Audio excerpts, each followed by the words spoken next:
की online classes में हम ऐसे टॉपिक पे डिस्कशन करेंगे जो कि सारी क्लासेस के लिए यूजफुल है।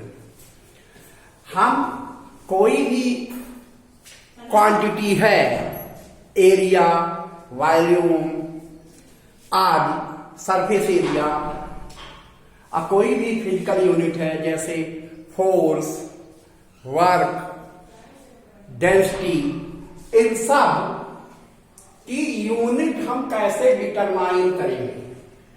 तो सबसे पहले अगर हम छोटी क्लासेस लेते हैं तो हमें कम से कम 3 यूनिट्स तो मालूम ही होनी चाहिए।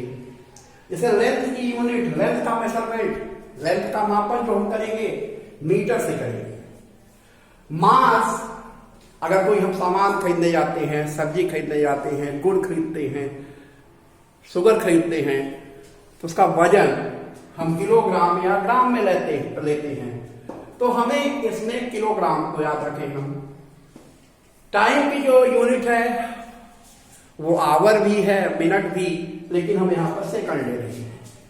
अब इन बेसिक यूनिट्स की हेल्प से, यानी ये फंडामेंटल यूनिट्स तो और होती हैं, लेकिन ये 3 यूनिट्स की हेल्प से आज अदर क्वांटिटीज की यूनिट्स हम कैसे कैलकुलेट करेंगे, कैसे निकालेंगे, ये हम देखेंगे।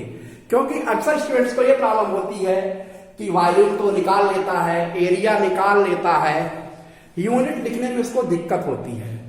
फोर्स उसने कैलकुलेट कर लिया, डेंसिटी उसने कैलकुलेट कर ली, अब उसकी यूनिट हम कैसे लिखें। अब इतनी क्वांटिटीज है कि उनकी यूनिट्स को हमें रखना थोड़ा सा जटिल लगता है। हमें क्या, सभी को रखना जटिल लगेगा। अगर हम यूनिट्स को निकाल सकें तो ज्यादा बेहतर होगा। तो हम अब कुछ ऐसे एग्जांपल्स लेते हैं। जैसे हम एरिया की यूनिट निकालना चाहते हैं, एरिया की यूनिट निकालना चाहते हैं, तो हम जब किसी भी चीज की एरिया निकालेंगे, मान लीजिए हम रेक्टेंगल की एरिया निकालते हैं, तो area equal to length into breadth होता है। फार्मूले से ही यूनिट हम निकालेंगे। जैसे area equal to L into B है, लेंथ इंटू ब्रेड्थ। लेंथ भी एक तरीके से डिस्टेंस है, ब्रेड्थ भी डिस्टेंस ही है। मतलब लेंथ की जो यूनिट होगी वही ब्रेड्थ की भी यूनिट होगी। और लेंथ और ब्रेड्थ दोनों डिस्टेंस हैं। डिस्टेंस यानी लेंथ, और लेंथ की यूनिट हमने शुरू में यहां लिखी थी मीटर। इसका मतलब लेंथ की यूनिट मीटर हो गई, यहां मीटर रख देते हैं, यहां मीटर रख देंगे। मीटर 2 बार मल्टीप्लाई हो गया, इसका मतलब मीटर स्क्वायर। एरिया की यूनिट मीटर स्क्वायर या स्क्वायर मीटर होगी। तो जब हम एरिया कैलकुलेट करें तो ये नहीं कि एरिया निकालने के बाद हम लिख दें metre, that is unit of length. Unit of area is metre square. अब हम वॉल्यूम की यूनिट्स को लेते हैं। जैसे वॉल्यूम की यूनिट्स को हम ले रहे हैं, तो वॉल्यूम इक्वल टू होता है वॉल्यूम का फार्मूला होता है L into B into H, length into breadth into height. अब इन चीजों पे हम अगर गौर करते हैं तो तीनों चीजें ये जो दिख रही हैं, लेंथ, ब्रेड्थ, हाइट, ये सभी डिस्टेंस है। तो इसकी भी यूनिट मीटर होगी, इसकी भी मीटर होगी, इसकी भी मीटर होगी। 3 बार मीटर है तो मीटर क्यूब या क्यूबिक मीटर। वॉल्यूम की यूनिट निकल आई।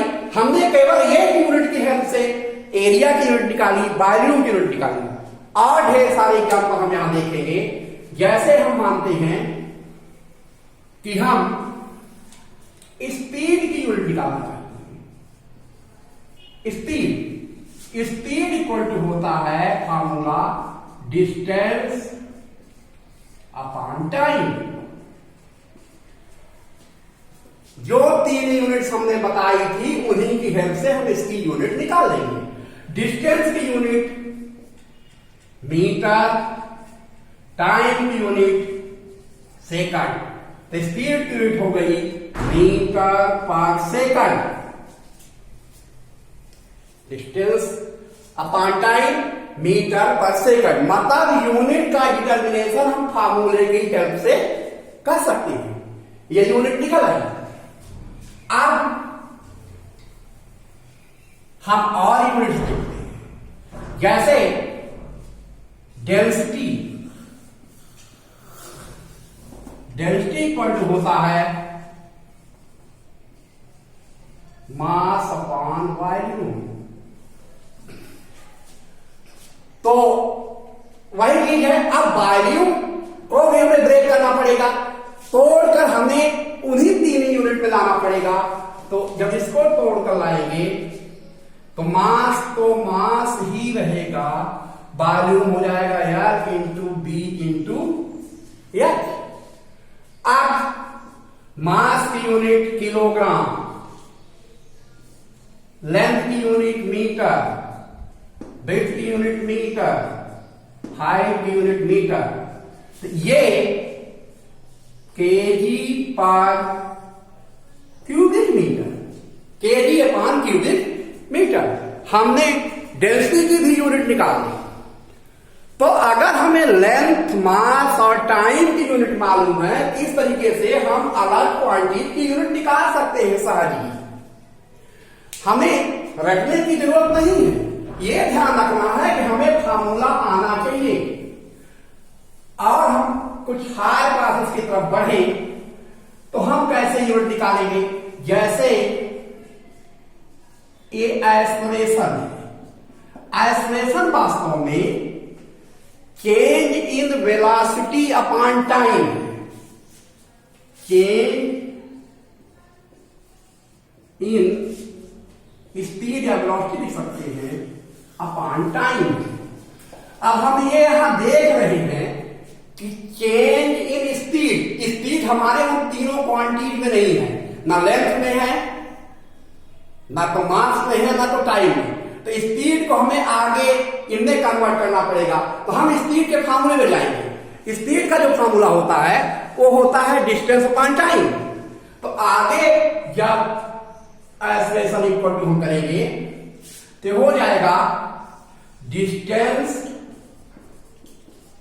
Upon time. ये रख दिया है हमने change in speed upon time, change in speed की जगह डिस्टेंस अपॉन टाइम। एक टाइम पहले से बचा हुआ है इनटू टाइम। ध्यान रहे एक्सेलरेशन इक्वल टू होता है change in speed upon time. अब हमने स्पीड की जगह रख दिया है distance upon time into time. अब हम इनकी यूनिट रख सकते हैं। डिस्टेंस की यूनिट मीटर है, टाइम की यूनिट सेकंड है, और एक सेकंड और, मतलब ये आ गया यूनिट जो आ गई हमारी मीटर पर सेकंड स्क्वायर। इस तरीके से हमें एक्सेलरेशन की यूनिट मिल गई।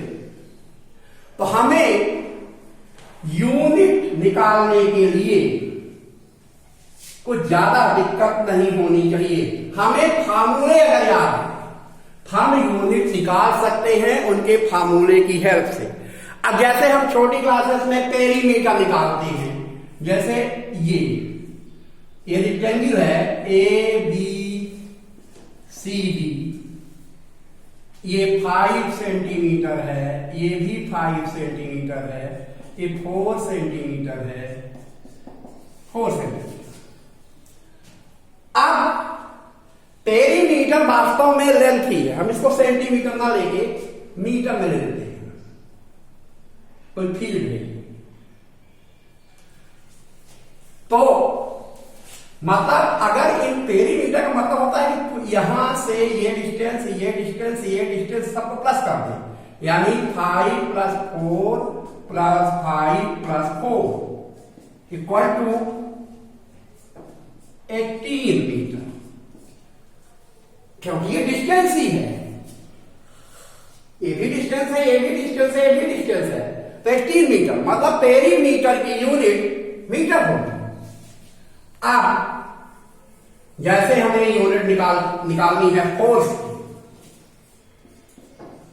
तो फोर्स के फार्मूले पे हम जाएंगे कि फोर्स का फार्मूला क्या होता है। फोर्स का फार्मूला होता है mass into acceleration. Mass into acceleration. अब मास तो हमारी यूनिट में है, एक्सेलरेशन नहीं है, इसको हम ब्रेक करते जाएंगे जब तक कि हमें अपनी बेसिक यूनिट में ना मिल जाए। एक्सेलरेशन को लिख सकते हैं change in velocity upon time taken. अब दो बेसिक यूनिट मिल गई, मास और टाइम टेकन, इनको हम अलग कर लेते हैं। Mass upon time taken into, मतलब इसको और इसको हमने अलग कर दिया। अब वेलोसिटी की जगह हम रख देते हैं डिस्टेंस अपॉन टाइम। अब यहां हम देख रहे हैं कि सब हमारे इन तीनों यूनिट में आ गए। मास की यूनिट होती है KG,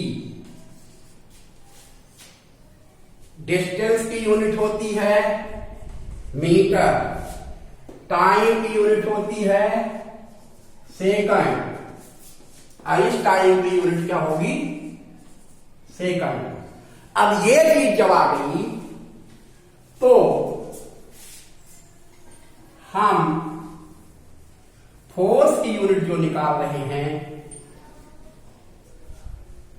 KG metre per second square, ये फोर्स की यूनिट है। इसी को हम न्यूटन कहते हैं।